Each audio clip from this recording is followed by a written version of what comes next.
All right, we're going to go over classifying chemical reactions. So basically, we can put the chemical reactions, now that we know how to balance, we can put them into 6 different categories. There are actually more categories than 6, but we'll go over 6 major ones.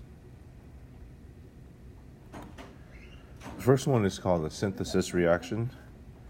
In a synthesis reaction, you have 2 or more substances that combine to form one new substance. So the big thing you need to know here's an example. The biggest thing to understand is you have more than one reactant. So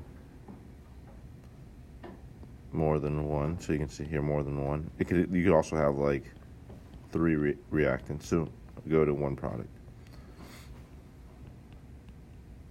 So in a synthesis reaction, the way you will identify it is that you have only one product. Okay. In the decomposition is the opposite, is where one breaks down into smaller bits or smaller substances. So here you have only one reactant, and it breaks down into multiple. So one reactant breaking down into multiple products.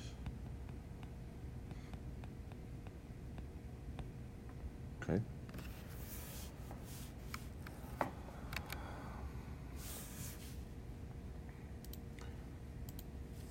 And so here are some examples.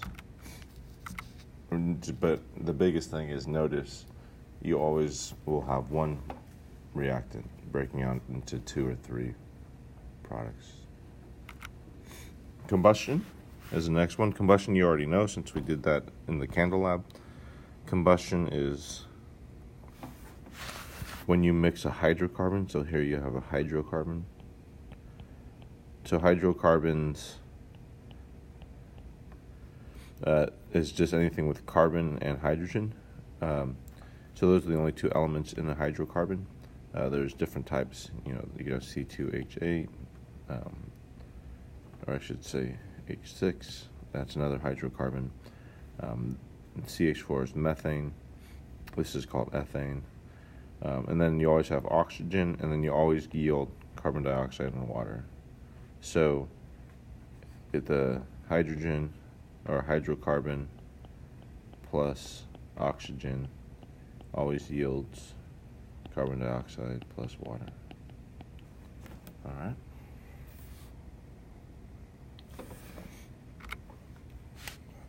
So single replacement or displacement is where a single element will replace another element in a compound.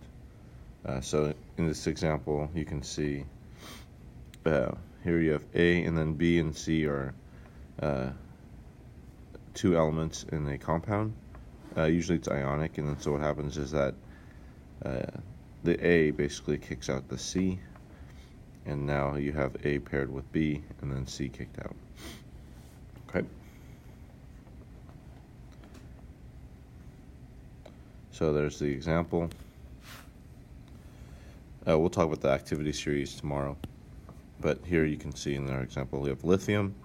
Lithium kicks out sodium. So now you have lithium chloride with sodium.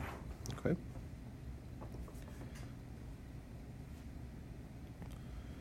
And then double replacement. The positive and negative ions, they swap to form 2 new compounds.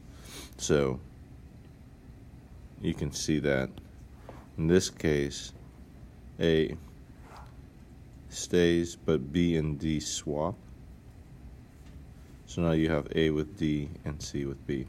So if you can, AgNO3, if you can write this down, the Ag now pairs with the Cl, and then the Cl pairs, the NO3 pairs with the NaCl. Alright, so they just kind of swap partners, right? So in this case, that's what a double replacement is. As you can see, they swap partners. That's a double replacement. A special type of double replacement is called a neutralization reaction. It's a double replacement, but it's a special one. And in this case, you have an acid. So remember, an acid is anything with a hydrogen. A base, you'll learn, is anything with a hydroxide. So what happens is they switch to the hydrogen pairs with the hydroxide, and then the A pairs with the B. And so you get H2O plus Ba. So if we look here, this is a double replacement, but we know it's a special type because you have a acid and a base. We know it's an acid and a base because this is hydrogen paired with fluorine, and then this has hydroxide, so it's a base. The hydrogen and the hydroxide pair, and then the fluorine and the sodium pair. So that's how you know it's a type of double replacement. Another way to know it's a neutralization reaction is you get water. So anytime you get water, you probably have a neutralization reaction. Okay. And that's it. There's some practice there for you.